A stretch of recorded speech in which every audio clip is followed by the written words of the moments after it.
I'm looking very ugly today. I can't believe I left the house looking like this. I think I picked that up. That's fine. Okay. We're live now. We are back on air. Okay, so I was talking about the Discord chat that I was in for a while. Now, I understand furries are people who dress up like that. Or just people who enjoy the art. Yeah, are separated in different subcultures in the sense that there's people who do it for cosplay. Yeah. Like they'll cosplay My Neighbor Toronto. Yeah, that's not necessarily furry because Well, you know what I mean though. Yeah. Like people dressed up as animals. Yeah, they'll dress up as animals, which usually they get clumped in with furries. So if you're not a furry, if you are, and you're doing cosplay, usually clumped in as under the umbrella, which is unfortunate. But yeah, it is unfortunate. There's people who kind of do it because that's something they're into. They think it's fun or whatever, which is also cool. You guys are dope. Do whatever makes you happy. But then there's people who do it for another reason, which is purely sexual. And that bothers me slightly because those people, more often than not, tend to kind of shove it in your face. Yeah, I've noticed that. So I have no problem with furries. It's just the people who shove it in your face when they're just doing it for overly sexual reasons. Like, I keep my private life private, but it's like, I wouldn't go out and be like, hey, by the way, it's Garen the kink shamer, says Vicky Naomi. Yeah, I'm not kink shaming. It's just, it's to me a lot of times they push it in your face and it makes me uncomfortable. I myself haven't had an experience with that, like someone personally shoving it in my face, but I've had I've had many people tell me stories about it. So the reason I bring up furries is because well, wait, let me finish my story. Okay, the reason that this chat went haywire is because the type of person, the type of furry that was promoted was one of the people who is going to push it in your face and who is only in it for a sexual kind of drive. Yeah. And they were promoted, and the chat owner didn't know this at the time, so it wasn't to their fault. Like, it's not a problem. But when the chat owner found out, they were so concerned with making everybody happy that they kind of did whatever they asked. And then it soon became less of a Rainbow Six Siege kind of community where we could all hang out and have fun to something where it's 80 furries and they're all in their own little private chat sending furry porn to each other. Yeah, that's not a fun time. So which for me was super awkward because it would be Rainbow Six Siege furry porn, which how do you even, half of them are wearing masks, like that's my point. Like, an operator who's got a cat for a body and he's very buff and you can see certain things, and it was uncomfortable all around. To diverge to a more family-friendly topic, but still kind of staying with that. The reason I brought up furs in the first place was because Comic-Con is coming up, and I'm going to Saratoga Comic-Con, that is called Genericon commonly. And there was talk about a lot of people boycotting it.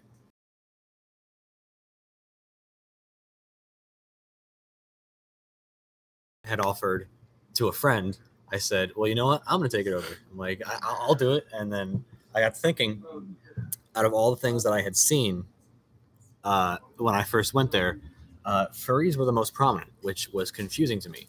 So if I were to, I'm going to explain mine in a second, but if I were to be in charge of Genericon. You should probably explain first and then tell why, because it kind of sounds like you're just on this anti-furry tirade. No. So I'm not king shaming. Yeah, the first change that I would make is that there was panels when I went there. There was lots of panels, as Comic-Cons usually have, and there was one panel that was specifically a furry panel, which I personally have a problem with, and I'll explain why. That's because what a Comic-Con is it's centered around anything that's pop culture. Pop culture being things that has like a TV show or a comic book based off of it, or like any generally a Comic-Con has something to do with comics. Now, furries are not from like a comic or a TV show. It's just like people who like anthropomorphic art, and I personally don't think that they belong in a Comic-Con. Oh my god! Not that they don't belong in a Comic-Con. Just What? keep talking. Just keep What? keep trying to recover. You're doing good. I'm not saying they can't go to the Comic-Con. I'm saying like they don't deserve a panel for it. I'm gonna read. Hold on, I'm screwing up. I'm messing up what it is I'm trying to say. I had it written down. He's starting to sound like Jim Crow law type stuff going on there. That's bad. Okay. They don't deserve this. Brendan and his Nazi Germany-esque type rules. No.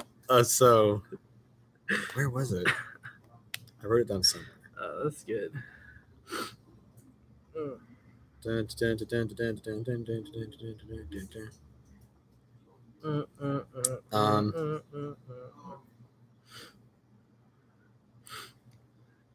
So while he looks for this,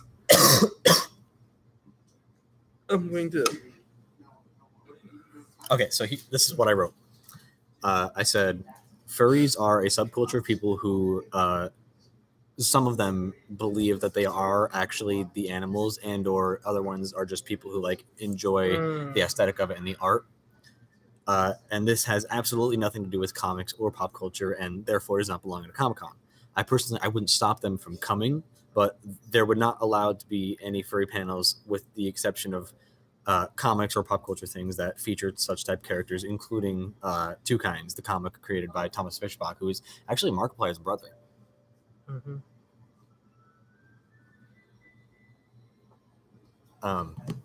And a friend had put it out. They said maybe the Comic-Con is the place where they finally find the courage to kind of like what setting is it on? Is it on 3? No, yeah, it's fine. I was just making sure it's maybe come out. Yeah, essentially. To leave the house. And I said, that's fine, but I still wouldn't allow it. Because when you think about it, it makes about as much sense as having like an emo panel. Because like it doesn't fit with Comic-Con. It does. Brendan making enemies all over the internet. I am.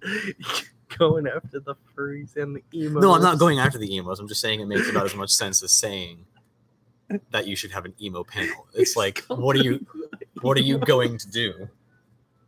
You called them the emos. The Eskimo people. I said so. Emos. Yeah, so it makes about as much sense as having the emos have a panel.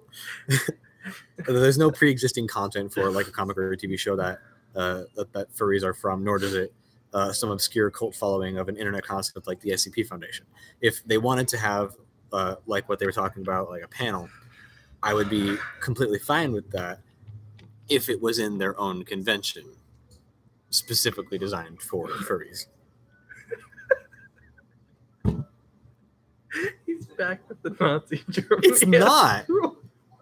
That sounds like something that they did in Nazi Germany with the Jews, like pushing all the furries into the ghetto. You are awful. Well, that's essentially what you're saying. I'm sorry. Okay, so let me put it another way. Their own furry restaurant. So let's say someone is holding a car convention, right? A car convention. They happen. And somebody brings a bicycle. It's a thing. No. And then somebody brings in, they want to have a Heelys panel. Does that make sense? No. All right. Yeah, I see where you're coming from. Do you see what I'm coming from? Even though a Heelys panel would be totally cool. Can we do that? Can we make a Heelys convention? Heelys. Bring back Heelys 2020. Everybody wears Heelys, and like you, as you go like off stage, you're just like on my way to steal your bitch. And like everything has ramps to it. I had Heelys in. So did I. I had Heelys in the 4th grade. I never used the wheels because I was terrified. No, I watched you use your Heelys in high school, actually. Really? I don't think I had Heelys in high school. He used his Heelys in the 9th grade, and I remember or was it Cody? I think I stopped having Heelys in like. Was it Cody? At the start of middle school. It might have been Cody.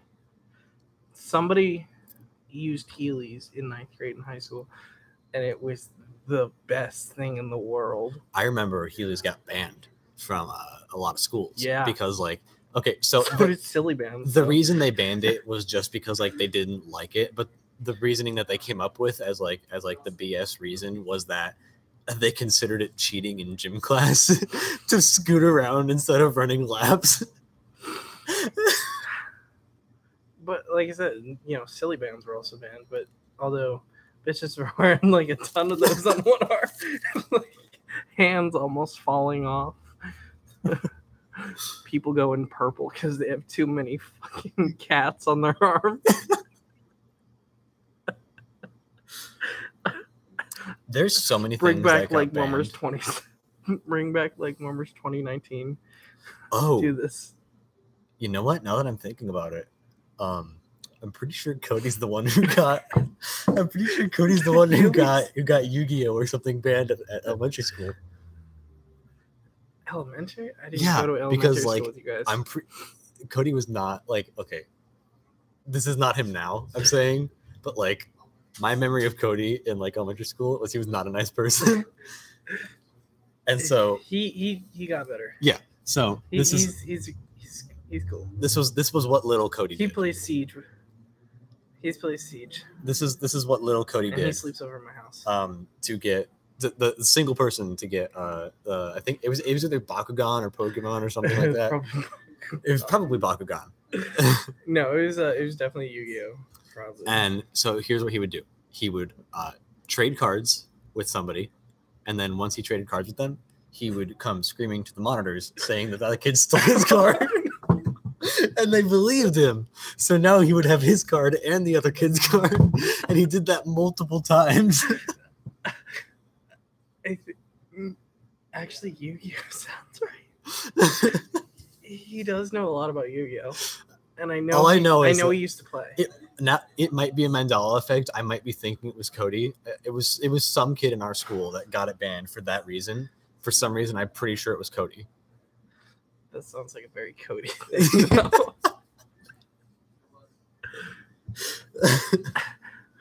So again, I could be wrong.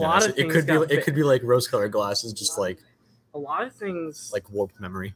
Our grade specifically, we got a lot of things. Oh yeah, yeah. So, well, like our graduating class. I mean, when we were in middle school, we had this. Most of it got banned early on. Yeah.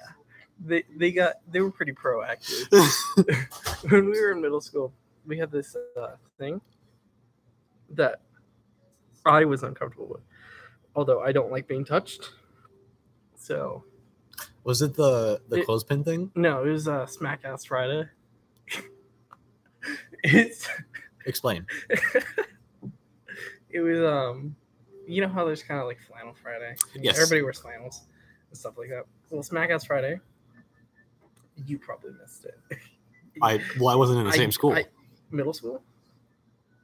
Yeah, I was in Scotia High School or middle school. Yeah, I was too. I thought you went to a different middle school. No. I was with you. No, you probably missed it because you're generally oblivious. That's true. You got a point. Smack Ass Friday, which I knew well enough about because a lot of my at the time friends participated in it, and some of my now friends participated in it. I'm not gonna name names, but it's exactly the people that Brennan might expect. Oh, okay, I understand now. But the entire premise was that you would walk around and you would just slap people on the ass, and that was the entire game. Like, so it was. As far as middle school goes, this was like super sexually charged. Like, I thought you were talking about like because there is that other one that's going around. I thought of anything like that wouldn't happen in middle school would be a bunch of 8th graders slapping each other on the ass.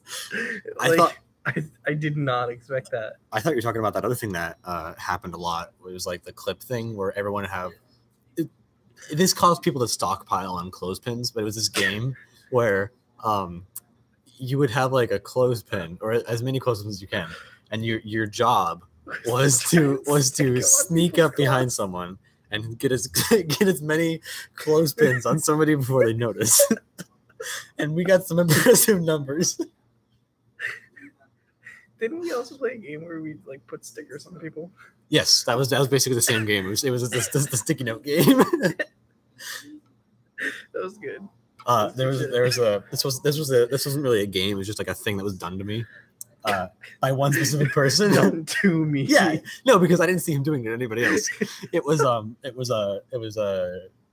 Johnny. I'm not gonna say his last name. I think I know who you're talking about. Short Johnny. Yep. Black hair. He's not short anymore. Really? Oh, like he's about. He was back then. I'd like to say he's around my height. So, let's call him, Johnny. Yeah. So Johnny would like to play this game that we dubbed. I would play it with him as well. It was called reverse pickpocketing. Oh, I do this. And it was specifically with like pens and pencils. Actually, and like you and rulers, me do this to each other. Where like, I don't know how we got so good at this. Like we got scary good at this. We could have stolen things from people. The name of the game was to get the other person would have to be wearing like a hoodie or something, and it was the job of the other person to sneak as many pens, pencils, rulers, etc. in like the hoods, the pockets, etc. Yeah, I've done as that you can without the person noticing. I used to. I did mine another way. He would do it in woodshop. Mine involved a lot of precision because I would use a rubber band and I'd shoot paper into people's hoods and stuff. So I had to be really accurate, or else I'd hit them in the face. And if I hit them in the back of the head, they would obviously know. So I had to kind of compensate for the curve. So this game only happened in woodshop class, which was an interesting class. I got some great stories from high school. Middle school woodshop was hilarious because there's a couple of reasons why. I was in Mr. Keating's technology class, which was the best class ever because he did not pay attention to like anything. Yeah. But he was the best, probably one of the best teachers I've ever had because he was just so cool. In our woodshop, I'm not familiar if anybody else does this in other woodshops. He had a rule that was if you are using the machines and you cut yourself on the machines, if you cut yourself either accidentally or purposefully, he gives you 2 band-aids. He gives you 1 band-aid to put on where you cut yourself, and then he'll give you another band-aid to write your name on and stick on the machine so everyone can see the idiot who cut himself on the buzzsaw on the bandsaw. I did technology, so I had to do a little bit with the bandsaw. And I cut the tip of my finger off once. Really? Like the whole, like it was gone? Yeah. No. Yeah, it was gone? It was the tip of my finger right here. Oh, that's it. I was like, how do you have a nail then? No, it wasn't like the... that's what I was imagining. I was imagining like a clean Fruit Ninja style cut. I cut the entire pad off my finger. My fingerprint was like gone. And it was like hanging off by a piece of skin. It was really gross. That sounds gross. But I didn't have to do any of the Band-Aid stuff. He just looked at me and he was like, "Oh, just wash it off." And he was like, "Get out, go." That was about the end of it. But I remember specifically in tech class as well, where we would grab metal files. Oh no. I think you know what I'm talking about. We grab metal files, and when you hit them together, they make sparks. So, being the dumbass little idiot kids we were, it was only the boys that would do this. We'd grab the metal files and then we'd shoot sparks at each other. Looks like a wizard battle. It was like we were in fucking Hogwarts. It was perfect. Vicky sent me a message asking if I got my ass slapped. I did once at SmackDown Friday. And then I was very careful to never leave my seat again. There was a lot of shenanigans in tech class. Then there was the time I burned myself with a iron in what was it? In home and careers. Burned myself really bad. Yo, what? The cafe is playing an acoustic version of Les Mis. Yeah, it's we're in a cafe right now in our college. Which is super cool. Yeah, it's a super nice cafe. Like, I was gonna say it's super cool because there are other people in here and they totally have to just pretend like we're not here and try and do homework. Yeah. Sorry, people. Inconsiderate. Sorry, people doing homework. This is we would go to the piano rooms, but we'll get kicked out. Really? I mean, we could have done this at your house, but I mean, you have a recording studio. I mean, not really. It's full of shit. It's got soundproof rooms though. Those are full of shit. Like they've now been used for storage. It's quiet though. That's all we really need. Yeah. It's quiet and got good acoustics. That's the only two things you need. The living room of the recording studio the couch is pretty bare. We still have only one person watching, and I'm not sure who it is. Oh, it's Vicky. I can assure you that. Because I'm getting live texts from Vicky. Vicky, type in the chat. What are you doing? She called me gay because I got my ass slapped by a dude. Oh, it's not a one-time thing. It's not Vicky. Oh, it's not Vicky? It's Ian.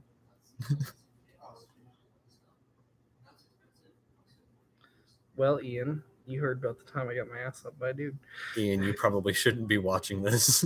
How old is Ian? Ian is in like middle school, I believe. Ian, like early middle this school. This is gonna prep you for the real world. No, right here. Don't. Ian, don't. Please don't. When you go to tech class, I want you to tell them about our wizard battles. Ian, I'm telling you, it's a good idea. Ian wants us to play Fortnite or Overwatch. Fortnite. Sorry, Ian. I did not bring my Xbox. I'll bring my Xbox next Friday, actually. We could do stuff on there. If you want to do something on. Do you hear the people sing? Yeah. What are we talking about? A lot of stuff. Ass slapping. Okay. Let's. Ian, I'm prepping you for the world. Let's rewind. Have you ever been to? Mike's over here. Have you ever been to a Comic-Con? Yes. What was? I went to Genericon. What was your experience there? It's crowded and disorganized, and the vendors definitely don't have enough space. Because last time I went there, it was in a hotel and not as much a convention hall where it should be, or just like a gymnasium would have been better. Yeah, honestly, because it's so crowded. It took me 10 minutes to get from one side of the room to the other, and it's not necessarily a big room. Yeah, it's at the it was at the Holiday Inn. You know, the one with like the pool and the arcade. Vicky says you met a ratcheted Deadpool. Huh? Vicky says you met a ratcheted Deadpool. What?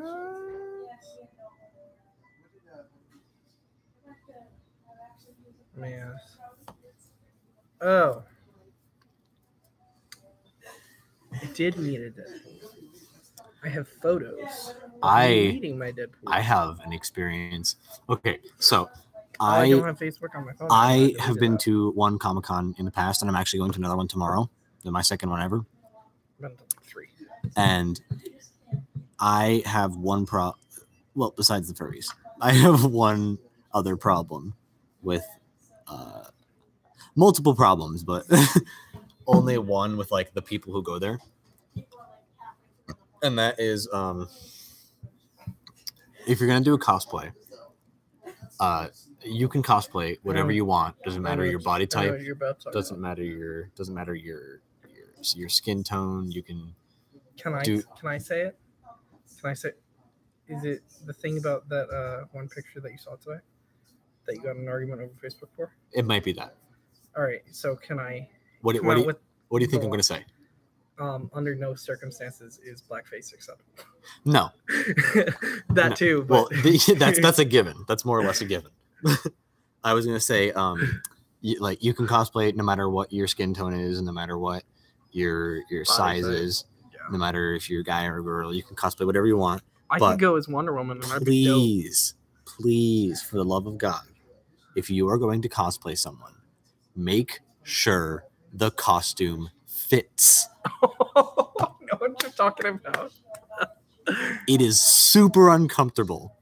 I'm going to go to... Now I'm going to make it my mission. I'm going to go to Party City, and I'm going to buy an extra small Wonder Woman costume, and I'm at 2X. I'm going to get an extra small Wonder Woman costume, and I'm going to wear... For those who don't know, is that you're not a twig of a person. No. I'm going to get an extra small, and I'm going to walk in with my bikini. Right? Yeah. And wear costumes that are designed for your body type. Well, all right. I'm not going to body shame anybody. No, not even that. Like, I'm saying basically, like, if you're a guy, don't come in like a bikini. Just make sure it fits you. And if it doesn't, alterations are always a possible thing. I know a lot of people who are, bigger. If you're...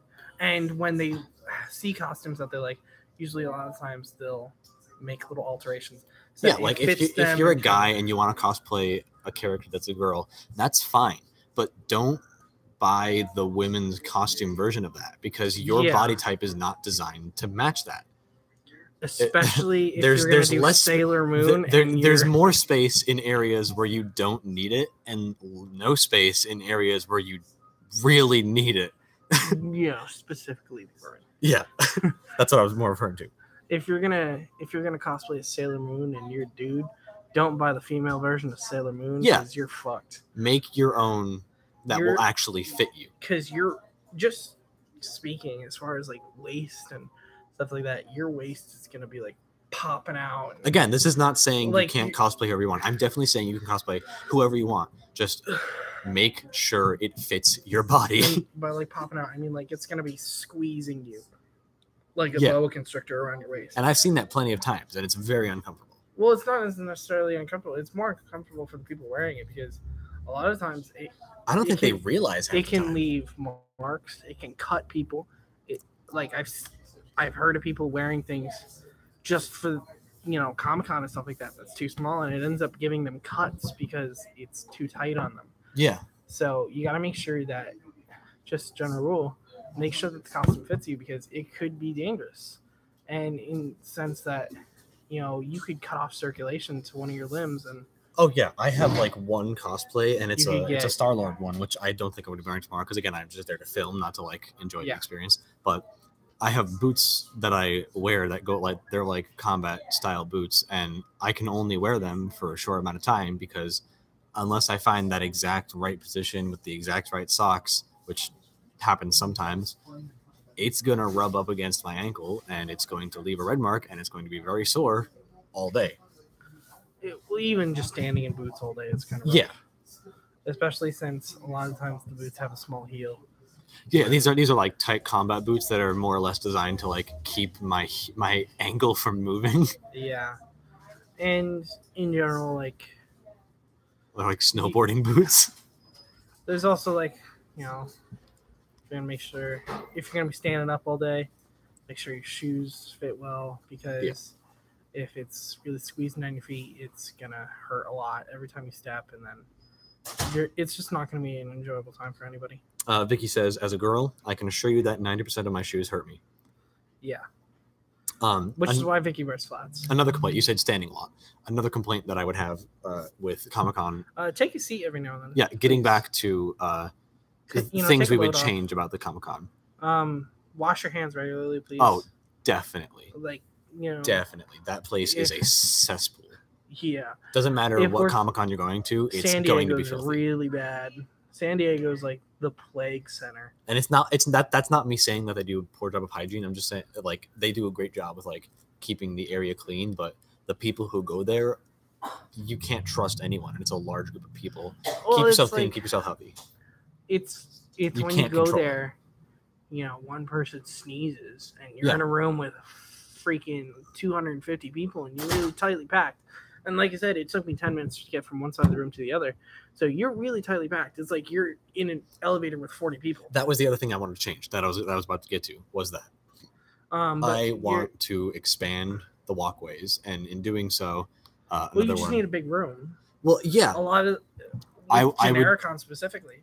I would crack down. There is not enough room in that building. I would crack down on what is allowed to be a vendor. Because there's a lot of when I went there. This is when I went there. This was like last year.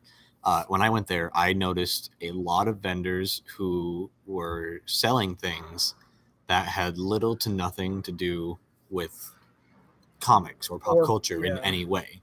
I've noticed there was people selling dream catchers there. Yeah. There was this lady that was just like selling blankets she made, and the guy selling like seashells with googly eyes on them. It's like they're not from seashells anything. With that, so that's pretty funny. But also, now that I think about that, that is actually a pop culture character. That's Sheldon. What the Sheldon the clam or something, whatever it is. Alexander Clambell. If you're selling Alexander Clambell, you can stay. If you're selling something like kind of quirky and geeky and cool like that, then I encourage you to please get a booth, because I will buy from you. Yeah, but if you're just selling like fucking blankets, I buy dumb shit.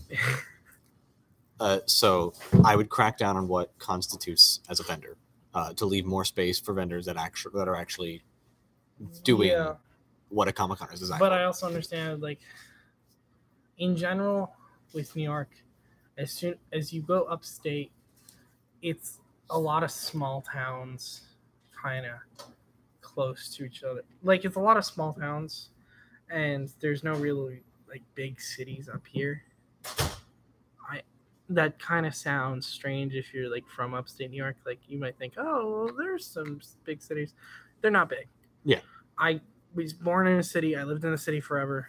Not the city, like not New York City. I was born in a city. I lived in a city forever. You know, I live near one. If you think it's a city, chances are it's not. Like, I'm telling you this now. If there aren't like a billion freaking skyscrapers there, and if there aren't like a billion people on the streets at a time. I do have one exception to the unusual vendors. I want the guy, I personally don't do it, but I know a lot of people like it. I want the guy who sells beef jerky. He's got a huge table just filled to the brim with more beef jerky than I've seen in my life. Well, he can stay, but he's getting moved to the cafeteria. Also with cons like that, a lot of times food is kind of a big thing. Yeah. People having to pay for food. So having somebody who would sell something like beef jerky or something quick, something easy to eat while you walk around. Yeah. That's nice. Like, but, if somebody don't put it in with the normal vendor. If somebody was selling like bags of popcorn, that'd be dope. Yeah. Because they actually do that. They did that in the one that I went to. Yeah. Everybody could walk around, just eat their popcorn, have a nice time, you know, look at some comics or some toys or some collectibles that you want. Yeah, as I was saying, I spend money on stupid shit. I'm actually saving up for something stupid. I'm saving up for a full-size replica of Captain America's shield, Nice. which for me makes no sense because I have nowhere to put it. I just want it, which is the exact definition of kind of. You don't need it. Yeah, I don't need it. I want it. So the other thing I would crack down on is what constitutes a panel, because there's one person is not a panel. One person talking about something they made is All not right. a panel. One person trying to promote something, I understand. That could be a panel. No, that's what I was about to bring up. Wait a second, actually. I would, if you're a comic creator and you're trying to get your stuff out there, I understand panels are super helpful because a lot of people will kind of go to any panel just to check it out. But that's the thing. Because sometimes, like, if you go to a panel expecting one thing, you'll get something totally different. So if it's like, oh, they're going to talk about this new comic book and this dude's going to be talking about it and, he's going to kind of showcase it. You could go there and he'll talk about the comic book for maybe 20 minutes. The rest of the time you're just playing games. Have a nice time. So this was my argument against that. Again, this was in a group chat that we were talking about ways to improve the Comic-Con. And I said, I would prioritize panels to things that already have a decent following, because when people come to cons, they will fill up their schedules with panels of stuff that they want to go and see, i.e. things that they are familiar with. So the odds are very slim that a lot of people, unless you're going to something like Rooster Teeth, where like RTX. Yeah. That's RTX. But that everything that's made there is also made by a production company. Yeah. Not just like a guy. But if it was, I know it's so the odds even are bigger cons, you can kind of create a panel if you want. Yeah. And so the odds are very slim that someone is going to reserve to go to a panel about a small comic that they have never heard of, for example, as opposed to going to see a panel about like Silicon Valley or Ruby or the Flash comics. So personally, I think the best way to get exposure for your creation, your art, your comic, your whatever it is you're making, your story, is the vendor format, because hundreds of people will pass by those booths every single minute. That would put their exposure to new viewers to levels that they wouldn't even be able to get close to if they were just starting out as a panel from the get-go. I would want to have two separate kind of vendor sections. One of them is the actual vendors, and that's where you can like buy the merchandise of like things that already exist, like Portal, and you buy the Portal t-shirts, you can buy the Flash little figurines, you can buy what my neighbor Toro Tone stuff, and then there would be the up and coming stuff. That is a place where people who are proud enough of what they've made that they think they can make more money off of it.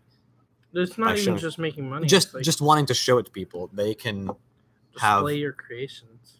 Essentially, like vendors trying to showing off what they have done and being able to sell copies of their work.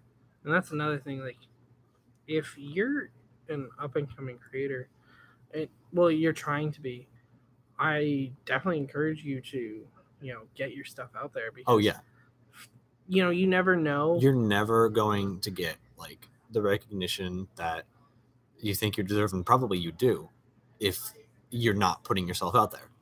But you also never know like what people are going to respond to. Like, insanely. There could be, if you look at like Rooster Teeth, the way that they started with Red versus Blue, I doubt Bernie Burns really looked at Red vs. Blue and was like, oh, this is going to be a really popular show. No, he did. He was just like, oh, I want to do this. This might be fun. And then he brought like Jeff Ramsey and Gus Sorolla in there, and they did voice acting for some of the characters like Church and Simmons and stuff like. Well, they didn't do Church, but he did like Simmons and Bernie did Church. Yeah, he did Simmons and Griff. And then eventually it was like Joel got brought in as Caboose. So yeah, and I think Joel was brought in around the same time though. If you might have one idea of what it is that you're making, and then you present it to a crowd or a group of people, and they respond to something completely different. It could turn out that people hate your main character, but this little side character that you've made, they just completely latch onto, and now you like rewrite your story around that person, or like from that person's point of view or something. You gotta get that feedback. Yeah, feedback is super important. Feedback.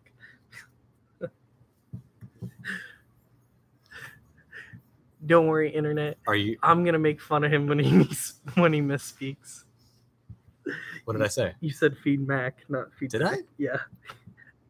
Oh, I was like, what are you laughing at? Sometimes he'll just like start laughing, and I have no idea. No, I'll usually tell you. So another thing I would change. If I laugh for no reason and I don't tell you guys, it's because I'm getting a text. Another thing I would change. I should probably turn my phone off, but I'm not going to. Another thing I would change is the layout of how GeneticCon works.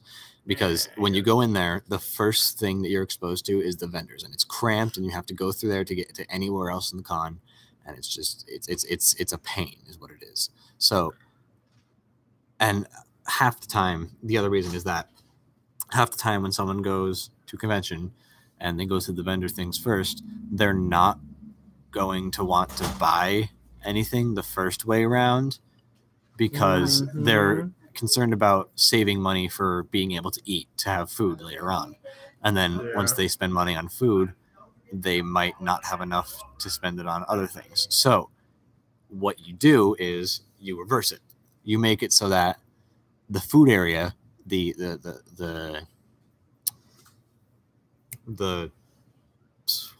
food court, as it were, is the first thing that they're exposed to. This would also, food courts tend to be open wide areas, so this would also benefit in the sense that like it would also make us like a meeting area. And if someone is fed and someone's happy, they're much more likely to spend money on things. That's like a proven psychological fact. Putting it in the back though, as far as the food court, because you're there not for food, you're there for comic books and cosplay and collectibles. And wow, they're really closing up early. Well, yeah, that's why I said it wouldn't be just the cafeteria. It would be like, we're probably going to end it pretty soon. Been up. How long have we been up? This one's been going on for 42 minutes. Let's hit an hour. Hit an hour? At least.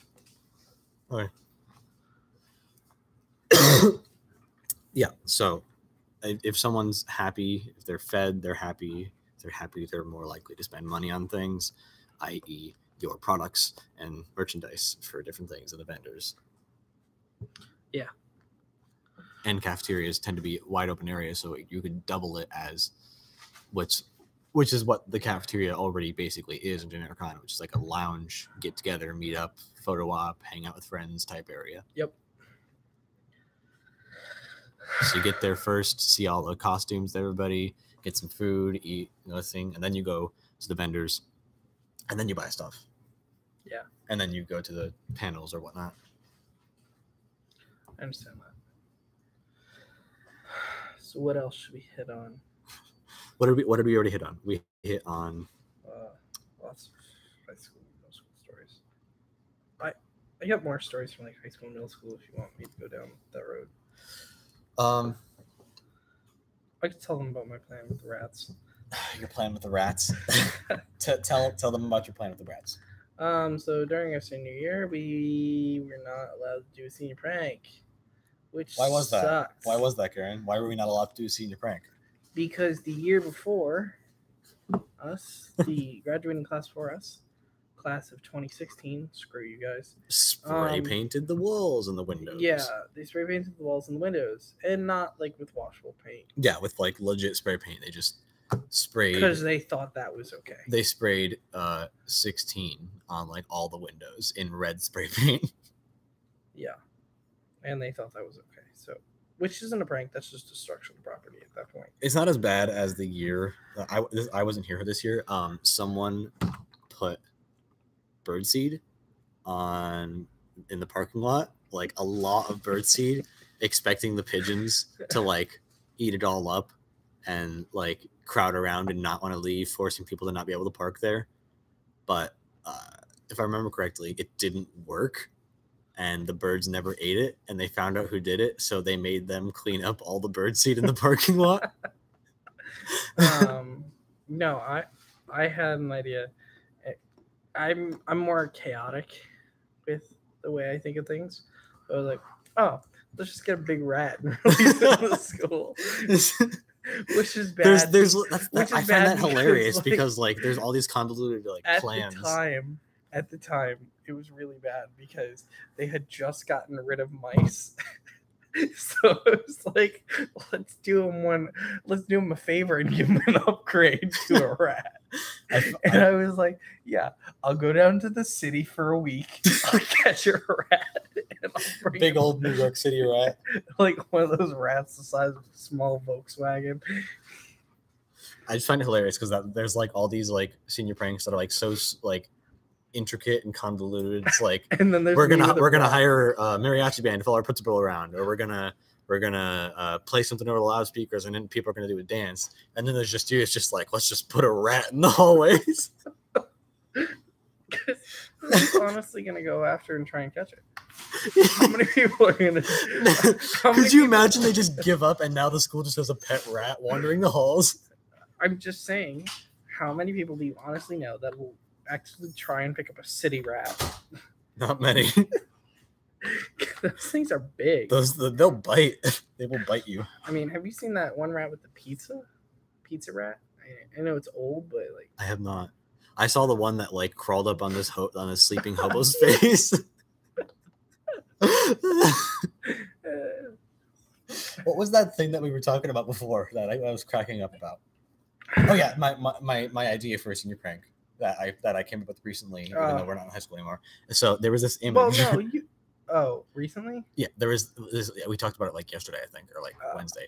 Yeah. There was this image on somewhere on the internet where it was this kid's science fair project, and it was like one of those like the trifold like poster board type things. Yeah, that's a great idea. I'm gonna do this. And his science project was how much sawdust can you put inside a Rice Krispie treat before people notice? That sounds like a great idea. And I thought, how funny would it be if I did a science project similar to that and like made it super public, made everybody aware that I was doing it, and then like throughout the year just kept giving people Rice Krispie treats. And making them think it's sawdust. Making them think there's sawdust in there. We go for the long game. The long con. Yeah. How much sawdust is too much sawdust? Wheat bread. Yeah, we were talking about how wheat bread is just sandpaper bread. It was like bread that never got to be bread. Yeah, no, it's like how a raisin is like a grape that never got to be a grape. Bread and wanted to know how much sawdust they could put in it. How much sawdust can we put in this bread before people don't buy it anymore? The answer is wheat bread. Yeah, that's pretty fun. Yeah. That sounds like something I would do though. I'm pretty sadistic. I've messed with people like that. Oh, I like to go for the long con. The long con. Yeah. Always go for the long con. Yeah. Let's see. Fun time. Was there any like news stories out that we can like riff on? Well, no, I got plenty of stuff to talk about. Like, we had a lot of stuff that happened in high school.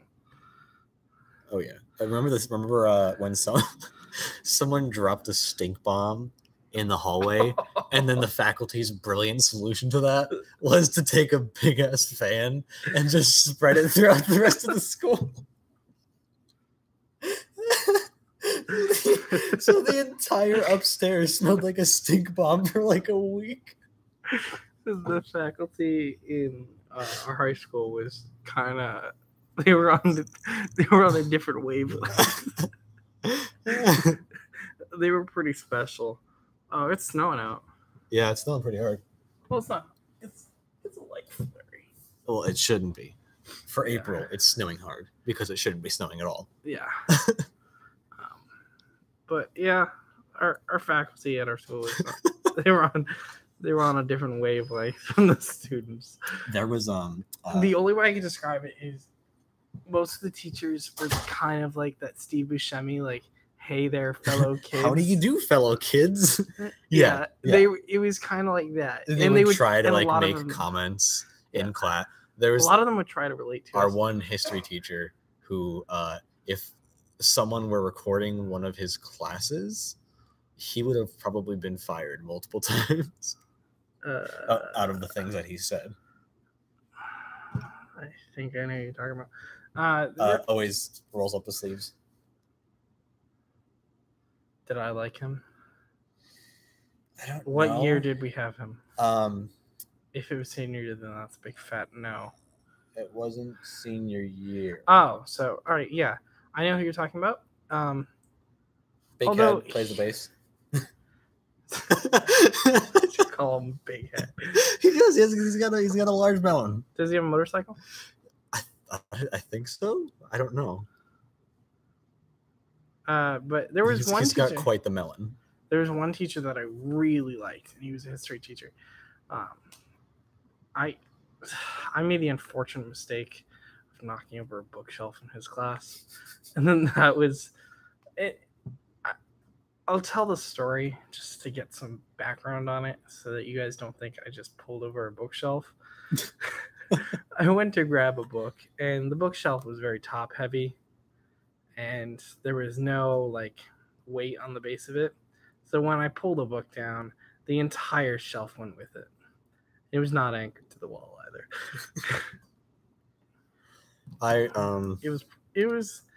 It was a big mess, and there's pictures of it, and they're online, so you could probably find them if you know me. So there's a picture of everybody cleaning it up and me just standing there staring at it.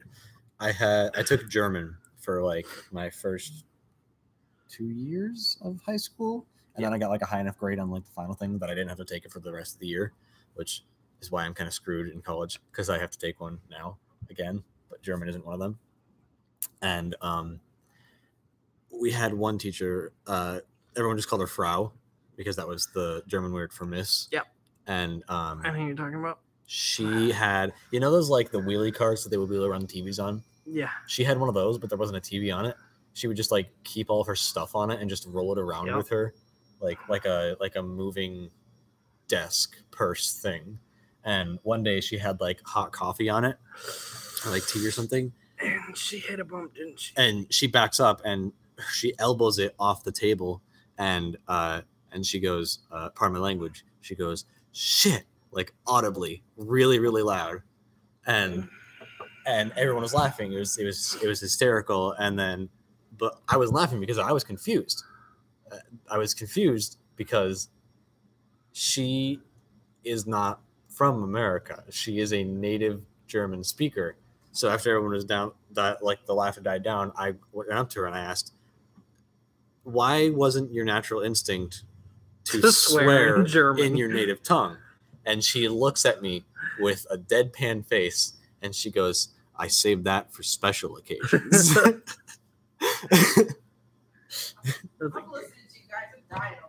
That was a good story. Yeah, there's a lot of stuff that happened in that school.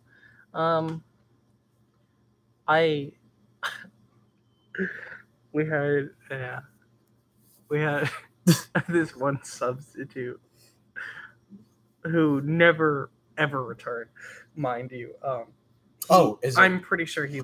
Is it? I just made a hand signal that was invented to represent this substitute because he became very famous. Yeah, he very quickly lost his job in the district. Did he really? Oh yeah. No, he's banned from teaching. Really? Oh, I didn't know that. He had more than a few outbursts. He was one of those substitutes where like everyone wanted He to get walked him. in screaming. Everyone wanted to get him to see how riled up they could get him. Like, the second he would walk into any class, they would just go, and so it begins. like, of course, he would walk in, and the regular assholes in the class would, of course, be like sitting in the back, just making noises. That was another thing that our grade did. They thought it was hilarious if they would just like, not even like sex noises like most middle schoolers like tend to make, but like just like noises in general, just like whale sounds at the weirdest times. Just a teacher would be like explaining the Pythagorean theorem, and he just in the background. and But he would come in, and it was one of my first interactions with him, and I never had a teacher that was I remember my first time having him. He was a spooky guy. I had one teacher that was he was pretty mean, but I never really dealt with a teacher who spoke to students the way he did. Yeah. Like screaming at the top of his lungs type. Pretty sure he was about to have a mental breakdown type screaming. But what triggered the screaming was perhaps the stupidest thing on the face of the earth. What happened? And it has to be one of my favorite stories to tell. And I'm going to tell it at the end of this podcast, or around the end, because, saving the best stuff for last. Current running time is 56 minutes and 21 seconds. Yeah, I'm saving it for around the end because you always save the best stories for last. There is, I was a theater kid, and I was also like, yeah, I was a theater kid, and I was also like in this like elite choir thing called the Choraleers, and the Choraleers would compete in different like competitions across state and go to perform in different locations, and one of them. What's going on? Okay. No, continue. Sorry, there's something weird going on in the background. I guess they're just like they forgot something, or do they take like shifts in the cafeteria or cafe? I guess everything's just shutting down. Yeah. I don't know. So, I don't come in here. The music room was like directly connected to the stage, and we were about to go out to a competition. And all the guys had to wear like their tuxes, and all the girls had to wear like their black dresses. And we got to skip out on our classes for that day because we're going to perform somewhere. And I just like sat around in that room, not having anything to do. And there is out on the stage, there's a ladder that goes straight up to the catwalk. And I think I know what story you're telling. And it goes into the darkness, and it's super creepy. And this was senior year. This was last year, and I was like. Every single time that I had asked someone, can I go up there, see what's up there? Can I help you guys up there? They said, no, you're not allowed to. You have to be like this specific person to go up there. You have to be with this specific person. They have to let you up there.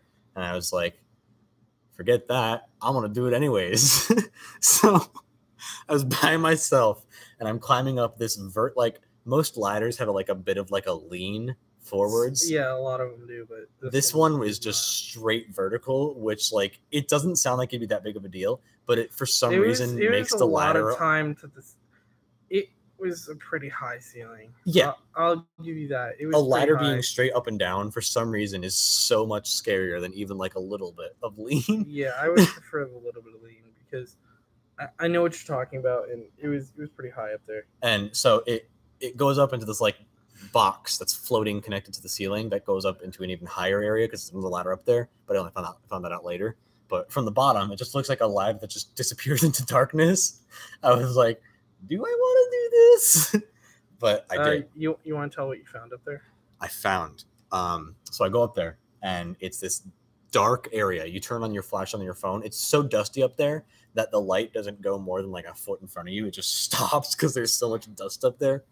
And the walkways, I shone down my light, and the walkways were like, do you know that scene in Star Wars where they're like up on the Death Star and he like stands up on those like rafter things inside of like the very narrow walkways? It was like that, and I didn't realize that. The fact that I could see all the way down to how high I was, and it freaked me out.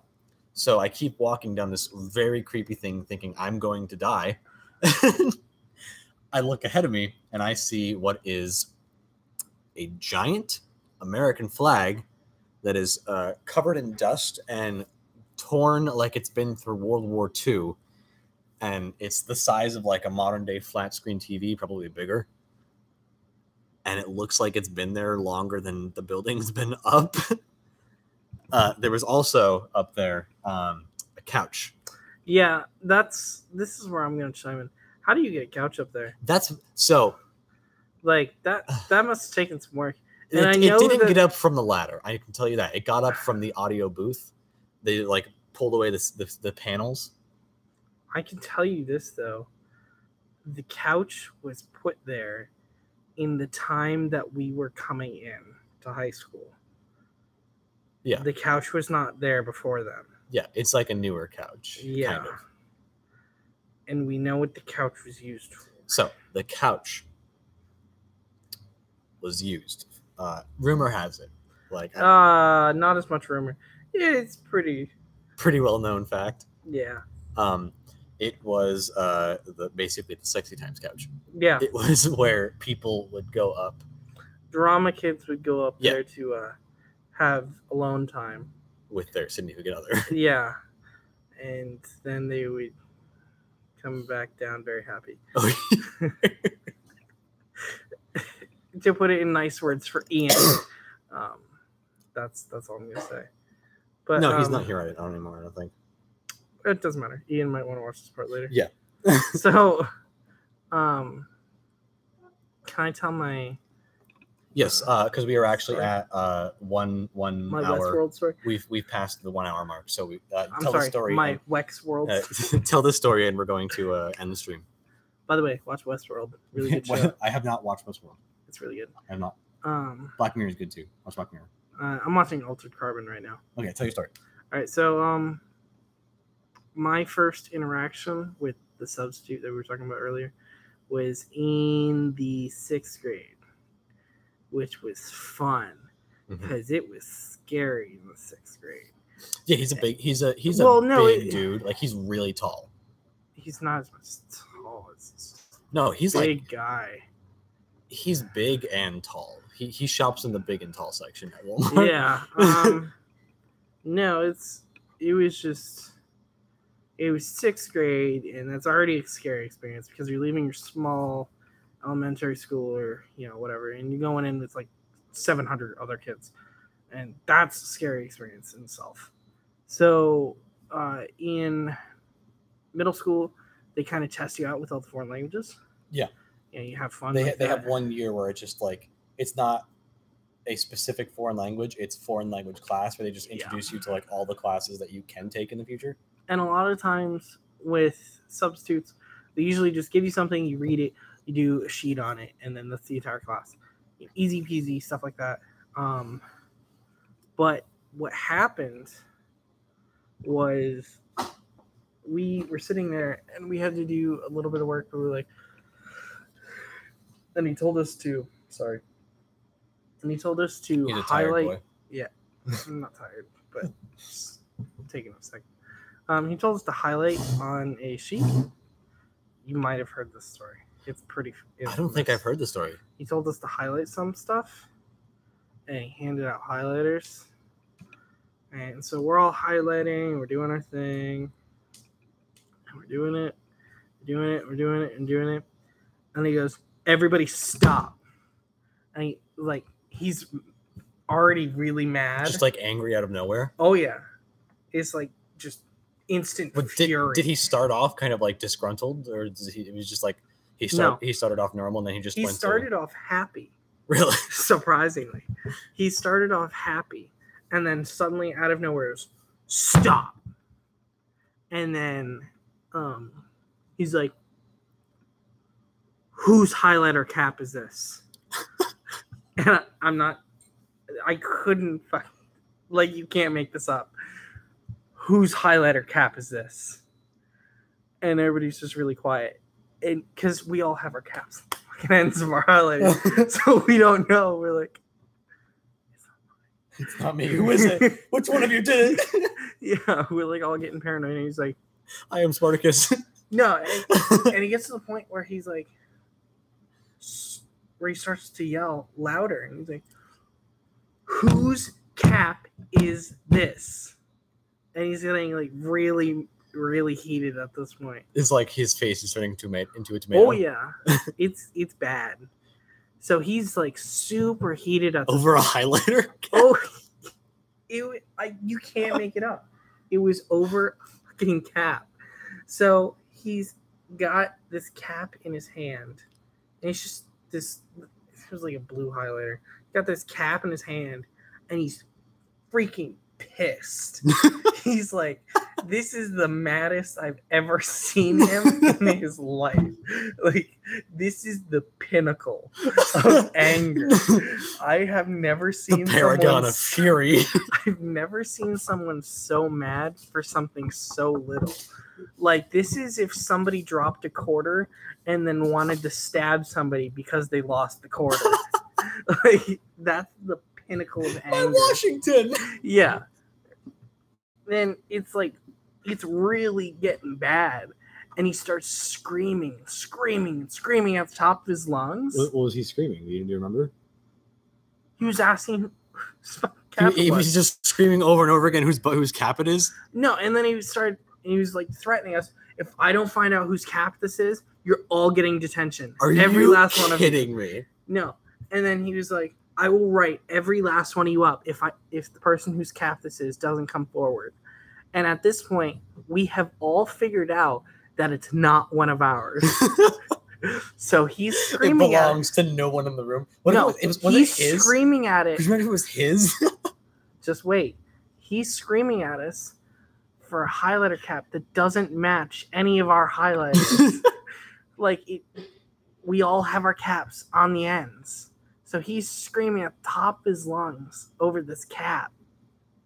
And it might have been, maybe it was dry erase markers and we were using the boards, but it was just freaking marker cap.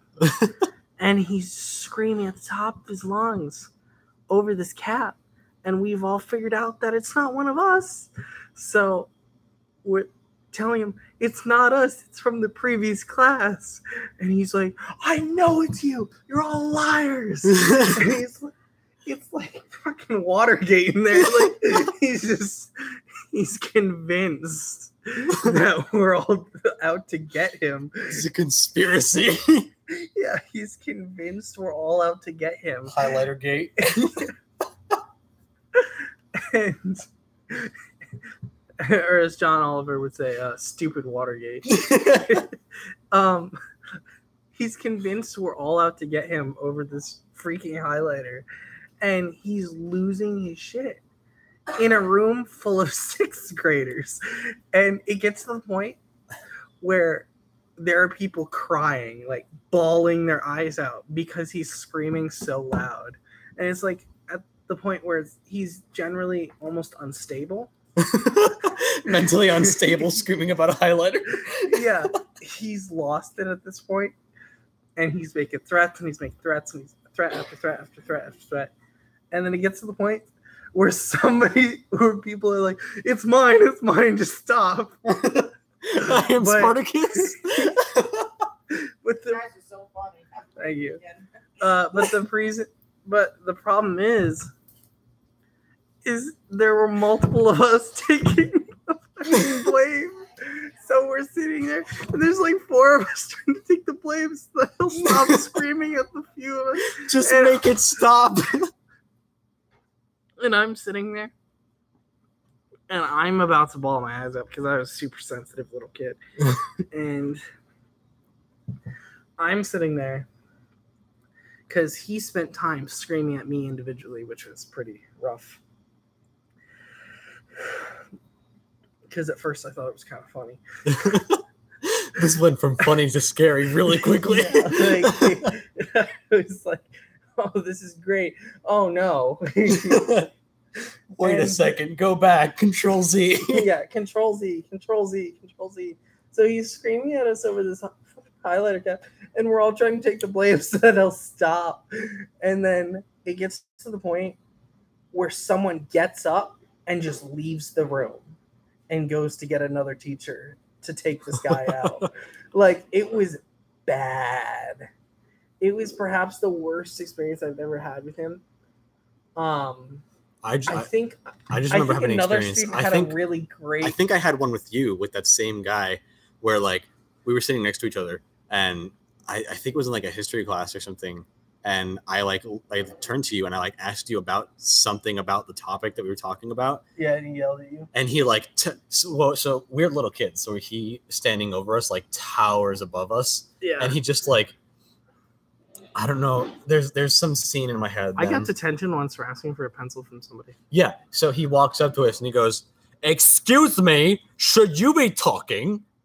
And we're like, yes. In this context? Yeah, probably. I didn't say that, of course, because I'm a little kid, but yeah, you little bitch. I still am. I probably would have said. I was pretty out there with what I want to say.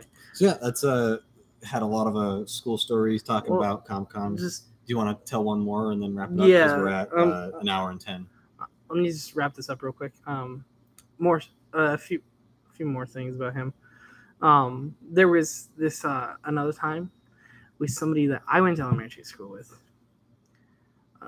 Your name's Brendan. His name was Brandon. Oh, yeah. Is it I think left you turn? know it's left turn. Left turn. Left turn. I think you know. We can't say inside jokes on podcasts. No one gets what we're talking about. I think you know what story I'm talking about. I don't remember most of it. He was sitting there and he laughed about something. And then, so this, I'm going to stand up for this because I need to act this out. So he's standing there and he's teaching. I'm going to start talking louder because I have my back to you guys. And he's teaching. And then Brandon laughs and he stops, turns around and says, "Is something funny?" That would make... Was that you? That would make me laugh even harder. Like, he stopped. Like, he's writing, stops what he's doing. Is something funny? So, like, you guys can't see, but he has his back turned to me, and then he just like has his hand up on the whiteboard and turns his head around with his body still facing the whiteboard like a diva. It's like, is something funny? Is something funny? And then he moves off the whiteboard, and then he starts walking over. And at this point, Brandon's just trying to like calm down. So he's like, I'm assuming that made him laugh even harder. Yeah, it did. We were all laughing at this point because somebody had just got yelled at, and Brandon thought that was funny. So he turned around and said, "Something funny? You think that's funny? Get out! Go to detention." And I would have pissed myself. Brandon's sitting there, and he's like, "What the fuck did I do?" He's like, because I guess the dude who got yelled at was one of the assholes that makes noises. So one of those whale noise kids that we were talking about earlier in the podcast, he was making the whale noise in the back. Yeah. So he got yelled at, and Brandon thought it was funny because, of course, Brandon thinks it's funny when a douchebag gets yelled at. So he's like, "Something funny? Get out. Go to detention right now." And Brandon's like, "What? What did I do? It's not, no, nothing's funny. We're good. He's like, "No, get up." And he starts, the teacher starts packing up Brandon's stuff. He's like, "You're leaving." Wait, he packed his stuff up for him? Started on it. "You're leaving." This has always been a sore subject for Brandon. I hope he doesn't watch this. I gotta ask about that. Well, speaking of packing up, we gotta pack up. Oh, it was so good. Speaking of packing up, something funny. We gotta pack up the stream. I'm surprised he didn't look at him and just walk up. You think something's funny, bitch? Okay, thank you guys for watching. Thanks for tuning in. We might try and make this a regular thing. It depends on how well these do in the future. If we try and advertise a bit more, get more people to watch. Oh, I got plenty more stories. Yeah, we got lots more. About that. We're not going to run out of material. It's just a matter of if we have an audience, if we'll keep doing this. This was kind of a spur of the moment thing, which is why it's not very good. It just has the XSplit broadcast thing. In the future, it'll actually have like stuff in it. So thank you so much for joining. Thank you. Yes, you can subscribe to this channel down below, or I don't know if you want to plug what's left. What's left of my channel? If you'd like to watch some dumb shit from a few years ago and then some Rainbow Six clips, come to my channel. I'm going to start actually uploading a little more. I just need to... I have to go through the whole process of rendering my videos. It takes fucking 4 hours just to render one Rainbow Six clip that's in HD. Yeah. Thanks so much for joining us. See you maybe next time. Yes, please. Yes, and the stream.